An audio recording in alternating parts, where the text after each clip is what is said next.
Khairat TV, man munna minal mannani. Watu wa hikima wamepita sana. Wanasema siku moja kuna kisa wamekiweka cha Asad wal Faam. Alikuwepo mle kuna simba na kuna panya. Simba alilala, panya pita zake akamkokua simba katika usingizi wake.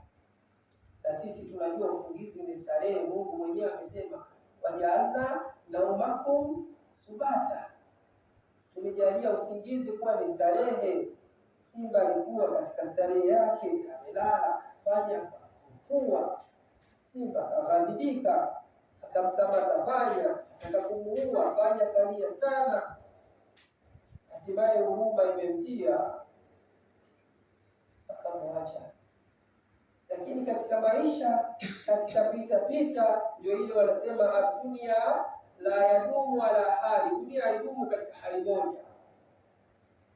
Yule bwana simba alinasa katika nyavu, kila akitaka kujinasua ndio alizidi kujifunga, alishindwa kujinasua, akaja pale katika nyavu.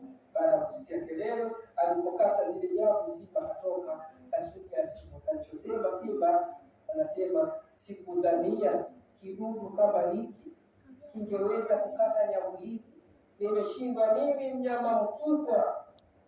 Panya akasema la tahtakiru majnunaka fa inna likulli shay'in mazida, usimdharau asiyekuwa wewe, kila kitu kina ziada yake. Ndio Mungu alivyopanga, kila mmoja amepewa ziada yake. Kwa hivyo usimdharau yoyote, kwa sababu watu wanamdharau. Twendeni msibani.